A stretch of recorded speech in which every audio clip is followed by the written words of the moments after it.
Salut à tous, la team OL, tout même chaud pour Lyon Fan TV. Très heureux les gars de vous retrouver pour une nouvelle vidéo. J'espère que vous allez bien. En tout cas, le soleil est revenu du côté de Lyon pour un agréable week-end, on l'espère. Je vous remercie vraiment. Vous avez été extrêmement nombreux à voir ma vidéo sur la conférence de presse de présentation de Alexandre Lacazette. Beaucoup de réactions, de commentaires qui disent que souvent que je surfe un petit peu sur le côté négatif des choses, ou en tout cas la vision négative pour pouvoir faire du buzz. Non, absolument pas. Ça reste que ma vision des choses, les amis. Que ma vision. Je n'ai pas la science infuse. C'est que mon ressenti. Voilà, il ne faut pas dire ah, il cherche à créer le buzz avec un avis qui n'est pas celui de la majorité. Peut-être que ce n'est pas l'avis de la majorité. En tout cas, c'est comme ça que je perçois et je ressens les choses. Mais en tout cas, je suis très heureux du retour d'Alexandre Lacazette et j'espère que ça va vraiment nous permettre de, je dirais, retrouver les sommets. Et comme beaucoup le disent, et ce que disait Antoine des Éditos, que ce soit un beau produit d'appel pour nos futurs investisseurs, les amis. Alors, vidéo OL Daily Mercato assez complète. Je vais essayer d'être bref, mais il y a beaucoup d'actualités Mercato. Le Mercato est officiellement ouvert, les amis. Ha! Ça y est, enfin, on va pouvoir signer des joueurs. Les choses vont devenir de plus en plus sérieuses à partir d'aujourd'hui. Voilà, c'est l'Olympique Lyonnais là va être très actif sur le marché. Et hier, il y avait un article de Hugo Guimet qui nous précisait dans l'équipe toutes les pistes un petit peu du recrutement de l'Olympique Lyonnais. Et Dieu sait, les amis, Dieu sait qu'il y a des pistes. Il y a beaucoup de choses à retravailler, à refaire, à reconstruire dans ce club. Et notamment au poste de défenseur central. Alors je vous fais un petit peu je ne vais pas vous énumérer, je vais le faire poste par poste. Au poste de défenseur central, on cherche un défenseur central pour épauler Lukeba. On avait parlé de la piste Issa Diop, mais apparemment elle est enterrée, cette piste Issa Diop, parce que il s'avère qu'il est un peu trop cher et surtout qu'il a des offres du côté de l'Angleterre aussi. Donc il aimerait rester en Angleterre. Alors on serait sur la piste de Alexander Djikou. Oui, vous le connaissez, c'est un joueur qui évolue du côté de Strasbourg, international ghanéen de 27 ans, les amis. Alors bon, 27 ans, vous allez me dire, il est toujours à Strasbourg.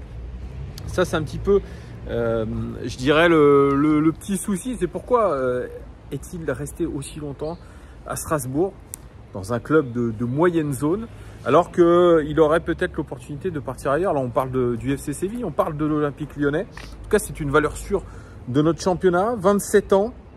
Il a fait 30 matchs cette saison en titulaire indiscutable sous les ordres de Julien Stéphan. 6,75 sur 10 en moyenne sur les notes stades de Whooswap.com. Il est très fort dans le duel aérien, il est très fort dans les tacles et dans les interceptions. Il coûterait aux environs de 10 millions d'euros selon Transfermarkt. Donc ça, c'est une valeur Argus. Peut-être que ça peut se négocier entre 10 et 12 millions d'euros. C'est à voir. En tout cas, c'est une piste que suit l'Olympique Lyonnais, en tout cas que suivrait l'Olympique Lyonnais pour épauler Castello Lukeba. Mais moi je trouve que ce serait une très bonne piste made in Ligue 1. Voilà, un joueur qui est aguerri à la Ligue 1, qui connaît bien le championnat, qui est un joueur aujourd'hui expérimenté à 27 ans. Bien sûr, il n'a pas connu la Ligue Europa, la Ligue des Champions, ou je ne crois pas. Peut-être que je dis des conneries, vous me direz aussi en commentaire.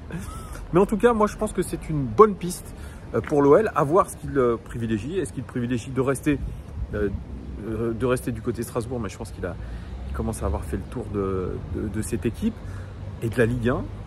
Pourquoi pas pour lui partir du côté de Séville? Ça serait un gros challenge. Ou alors rester absolument en Ligue 1 et pourquoi pas venir dans le projet de l'Olympique Lyonnais, le projet reconquête de l'Olympique Lyonnais.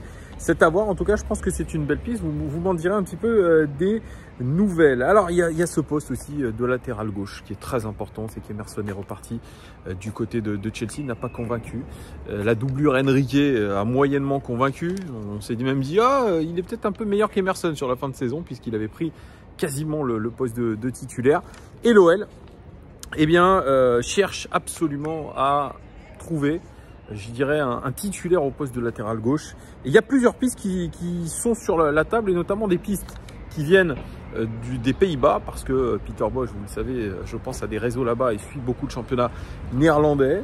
Et puis une piste du côté de la Turquie. Alors les deux pistes principal en tant que latéral gauche, c'est Malacia. Vous le savez, ce latéral gauche du Feyenoord qui a brillé, qui a complètement brillé en Europa League avec le Feyenoord la saison dernière. On est dessus, mais ça a l'air d'être compliqué parce qu'il a probablement plusieurs offres et qu'il n'a rien décidé encore. Ça va être une piste compliquée. On s'intéresse aussi à un de ses compatriotes qui s'appelle Wijndal, Owen Wijndal, j'espère que je le prononce bien. Alors lui, il a 22 ans, international néerlandais aussi. Il joue à l'AZ Alkmaar, comme ça qu'on dit Alkmaar.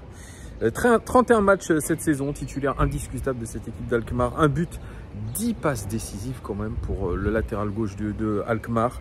Noté 6,83 sur 10 par Pluscode.com. Très très fort dans les passes clés. Ce sont les passes avant les tirs. Il est très très fort pour porter le ballon aussi dans les passes. Il est très concentré comme garçon. C'est quelqu'un vraiment qui est un latéral aujourd'hui, non seulement qui a du potentiel, mais qui est fiable. J'ai regardé bien sûr son best-of sur YouTube. Et c'est vrai qu'il a une sacrée capacité à centrer. Il est très très très bon dans les centres et les passes clés. Il sent bien le jeu. Il a une belle vision du jeu. Alors c'est plus un contre-attaquant, je dirais, qu'un défenseur. Voilà, c'est un contre-attaquant surtout. C'est pas quelqu'un qui a d'énormes qualités défensives, mais c'est un très bon contre-attaquant. Alors, à voir, parce que Malacia, c'est un petit peu le même style. Hein. C'est un contre-attaquant. Est-ce que cela veut dire qu'on va faire évoluer le système de jeu, qu'on va peut-être rentrer dans un système avec des pistons?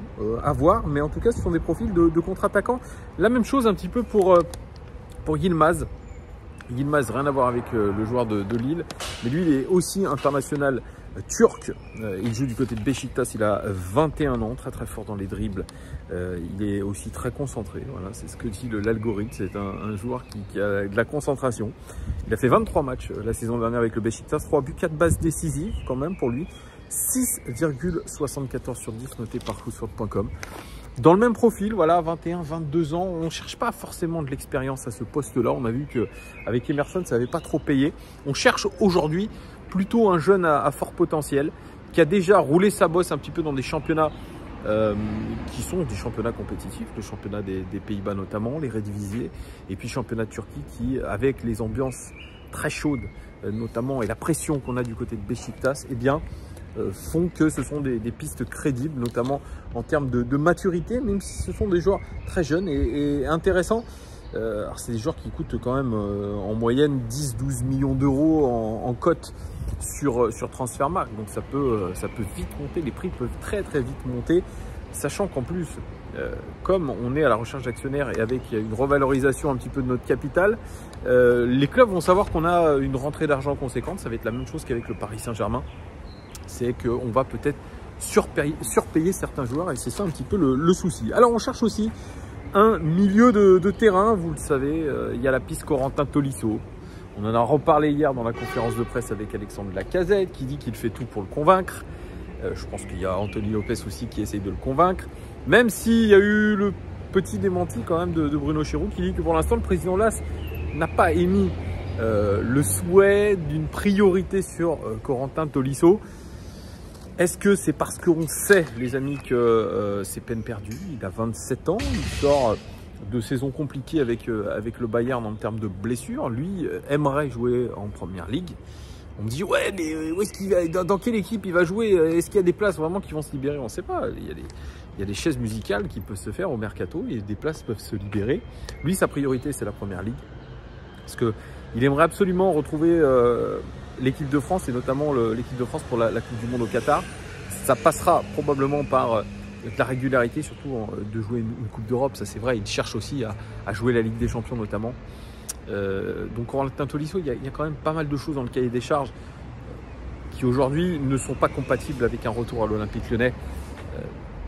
Même lui, au fond de lui, il se dit franchement, j'ai à 27 ans, retourner à l'Olympique Lyonnais comme si j'avais roulé ma bosse, ça serait peut-être considéré comme régresser. Et moi, je suis complètement dans cet état d'esprit. En fait, si j'étais à sa place, même si j'ai un amour inconditionnel de Lyon, comme peut le dire Alexandre Lacazette, je me dis merde, à 27 ans quand même, t'as été au Bayern. Et à la différence de Lacazette, t'as vécu la Ligue des Champions, t'as vécu franchement un championnat qui est aussi très très compétitif. T'as vécu de belles choses. Et tu te dis merde, j'ai pas envie de rentrer dans le rang Et finalement, de choisir cette solution de facilité qui serait de revenir dans quelque chose que je connais à l'Olympique Lyonnais, là où je suis attendu et où finalement j'ai quasiment ma place de titulaire assurée. Non, je pense qu'il cherche du challenge.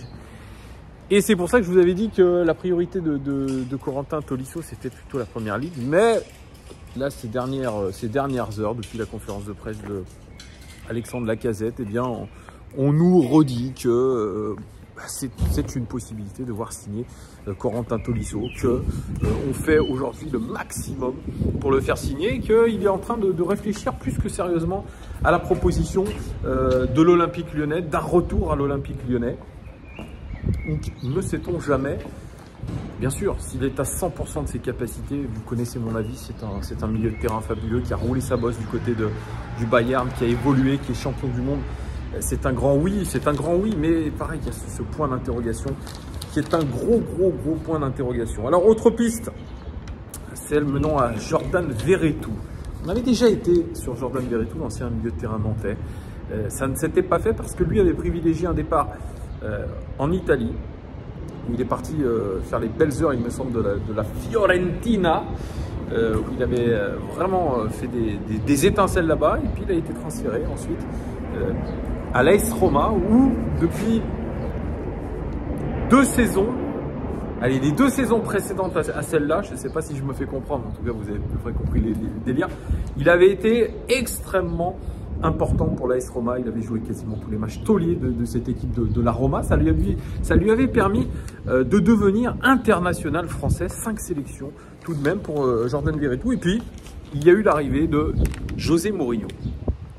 José Mourinho, vous le savez, humainement, il est pas facile. Hein. Il avait eu beaucoup de difficultés avec Paul Pogba, notamment quand il était à Manchester, avec Benzema au début, quand il est arrivé au Real Madrid.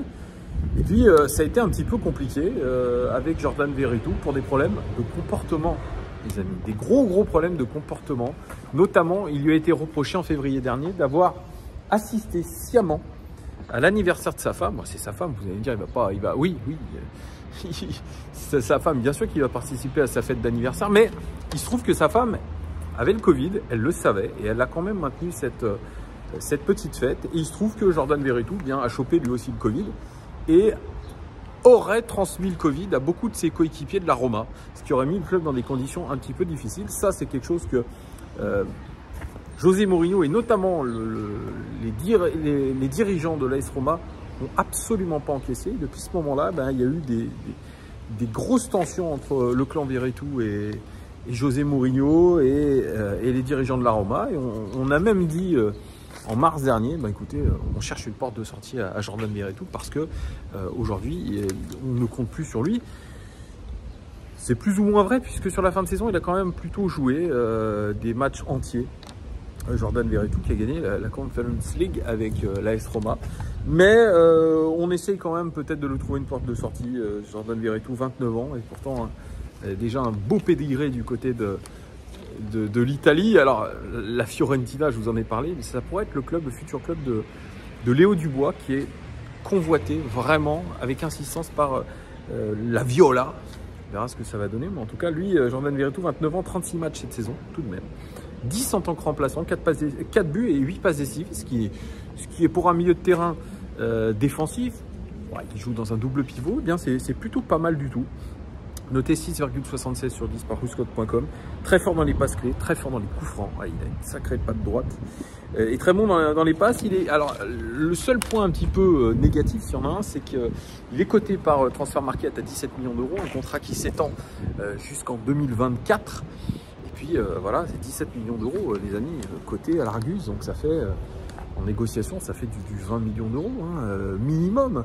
Donc c'est un transfert qui est extrêmement coûteux, mais c'est une piste que je trouve crédible, que je trouve très qualitative pour le coup. Ça serait vraiment un joueur qui serait hyper intéressant dans notre milieu de terrain, associé avec Maxence Cacrel notamment. Moi je suis vraiment hypé par cette piste-là, Jordan Verretou. C'est un garçon qui a de l'avenir, c'est un garçon qui a beaucoup d'expérience et évidemment pas de Coupe d'Europe, c'est sûr. Mais lui aussi, s'il veut retrouver peut-être l'équipe de France, il doit aller dans une équipe où il sera titulaire, où il va retrouver un petit peu son football, parce que les prestations, c'est vrai, alors je n'ai pas suivi l'AS Roma toute la saison, mais selon la presse italienne, n'aurait pas été flamboyante quand même cette saison. Il y a eu vraiment une baisse de rendement, mais qui est due probablement aux tensions qui ont existé entre lui et Mourinho, et lui et sa direction. Voilà ce que je pouvais vous dire. Dites-moi ce que vous en pensez de cette piste Jordan Verretou. Alors, on avait parlé de la piste de Moussa Sissoko, je vous en avais fait une vidéo. Apparemment, au club, on n'est pas tous chauds pour prendre Moussa Sissoko. Donc, la piste a été abandonnée. Et puis, la dernière piste qui est visée, c'est celle menant à un ailier. Alors, bien sûr, on essaye de faire signer tête, mais pour l'instant, stand-by, puisque le Shakhtar Donetsk demande une grosse somme d'argent, les amis. Et pour l'instant, ça fait réfléchir tout simplement le club. On va voir comment ça va se décanter tout ça. Et dernière chose, ça aussi, ça a été donné par le quotidien L'Équipe, c'est hier. Luis Campos, qui est aujourd'hui le nouveau directeur sportif officiellement du Paris Saint-Germain, qui va réussir à faire signer Zinedine Zidane. Ça aussi, c'est une info. Il va devenir entraîneur du Paris Saint-Germain. Et Luis Campos aurait des vues sur une de nos jeunes pousses. C'est tout simplement Malo Gusto, qui serait ciblé par le PSG pour être la doublure de Hakimi à droite. Alors bien sûr, ça fait bondir beaucoup de Lyonnais, mais on a, je vais dire, l'habitude d'avoir ce genre de rumeurs chaque saison. On a eu avec Paqueta, on l'a eu avec Oussem Aouar, on a vu avec Depay. Le Paris Saint-Germain a des yeux un petit peu sur nos joueurs, et quand on pense qu'il n'y a pas eu vraiment de latéral droit crédible derrière Hakimi la saison dernière au PSG, bien pourquoi pas prendre une jeune pousse qu'on dit aussi très proche de l'équipe de France, qui est très suivie par l'équipe de France A aussi, Malo Gusto. Ça va être une vraie saison pour lui, charnière. Est-ce qu'il a envie d'aller prendre un peu plus de pognon au PSG en étant remplaçant, mais en allant jouer la Ligue des Champions, ou alors il veut rester dans ce projet GON, ADN lyonnais? Ça sera une vraie question. Est-ce qu'on va le prolonger à des conditions salariales un peu plus conséquentes? Est-ce que c'est une rumeur d'agent pour mettre la pression? Je ne sais pas. J'en saurai peut-être un peu plus en cette fin d'après-midi. Voilà. Je n'en dis pas plus, je vous dirai si c'est de l'info ou de l'intox. Voilà, dites-moi tout en commentaire, les amis. N'hésitez pas à commenter ce que je vous ai dit sur l'actualité Mercato. C'était un petit peu long, mais j'espère avoir été complet. Voilà, je vous fais des gros bisous, les amis. Je vous dis à très très vite, et dès qu'il y a de l'actualité, évidemment, il y aura vidéo ou live. On se tient au courant, les amis, parce que l'actualité va être riche. Très bonne fin de semaine et très bon week-end à vous. Ciao!